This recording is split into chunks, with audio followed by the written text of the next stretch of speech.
문재인 정부의 산불 정책을 기억하십니까? 첫째, 사드 추가 배치 않는다.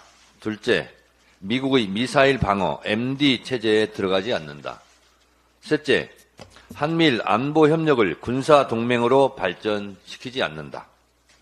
한마디로 말하면 외교의 최종 목표인 국익 추구를 위한 균형 외교입니다.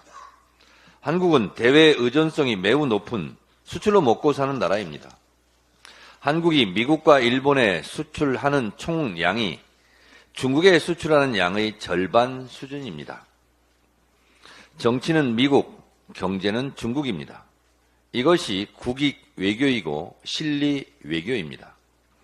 수출로 보면 중국이 전체 수출량의 3분의 1 정도를 차지합니다. 중국의 수출이 막히면 한국 경제는 치명적 타격을 받습니다. 윤석열 정권 출범 이래 대중국 무역 수지 적자 폭이 증가해 작년 IMF 발표에 따른 한국 무역 수지는 전 세계 208개국 중에서 200위를 기록했습니다. 믿어지십니까? 너무 놀랍지 않습니까? 북한이 109등인데 한국은 200등이라 정말 충격적인 수치입니다. 세상에나 어쩌다가 이 지경이 되었습니까? 문재인 정부 시절 전 세계 수출액 순위 6위, 무역 수지도 한때 2007년 5위, 2018년 6위를 기록했는데 윤석열 집권 2년 만에 무역 수지 적자 200위를 기록했다니 정말 놀랍고도 충격적입니다.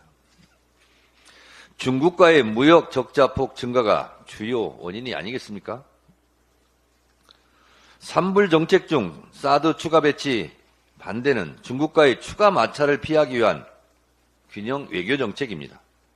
미국의 MD 체제에 들어가지 않는 것도 정치, 군사적 측면으로도 경제적 측면으로도 다 이것을 고려한 균형 외교 차원입니다.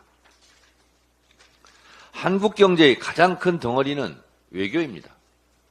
외교가 망가지면 경제가 폭망입니다. 대외 의존성이 높은 한국 경제의 구조 때문에 더더욱 그러합니다.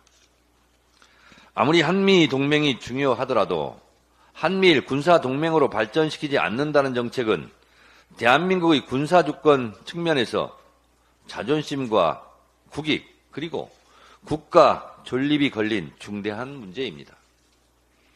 독도가 자기네 땅이라고 우기는 일본과 한국이 군사 동맹을 맺는다는 것은 정말로 상상할 수 없는 일입니다. 일본 군대가 한국 영토에 들어와 있어도 된단 말입니까? 아직도 한국에 대한 일제 강점을 한국을 발전시키기 위해서 필요한 조치였다고 강변하는 일본. 일본 위안부 문제, 강제징용 문제, 과거사 문제에 대한 진정성 있는 사과와 반성이 없고 한국 영토에 대한 야욕을 버리지 않고 있는 일본과 군사 동맹을 맺는 것은 제2의 일제 강점의 길을 터주는 것과 무엇이 다르겠습니까? 한일전 축구에서 열광적으로 한국을 응원하는 축구팬들의 입장에서도 도저히 묵과할 수 없는 것이 한일 군사 동맹입니다. 위험천만할 뿐만 아니라 매국적 행위입니다. 김병주 의원이 이를 적절하게 지적했음에도 불구하고 대정부 질문을 못할 정도로 벌떼처럼 들고 일어나 결국 대정부 질문을 방해하고 대정부 질문을 중단시킨 주호영 국회 부의장과 국민의힘 국회의원들은 석고 대죄하고 김병주 의원과 국민들께 사과하시기 바랍니다. 다들 제정신입니까? 이러니 토착 외구 소리를 듣는 겁니다. 이러니 윤석열 대통령을 탄핵하자고 접속하기도 어려운 국회 홈페이지를 방문해 몇 시간씩 대기하면서 탄핵 청원 서명을 하는 겁니다. 탄핵 서명 접속이 원활했다면 이미 100만을 넘어 200만, 300만, 400만, 500만을 넘어섰을 겁니다. 이것이 윤석열 정권 국민의힘을 심판하자는 국민의 목소리입니다.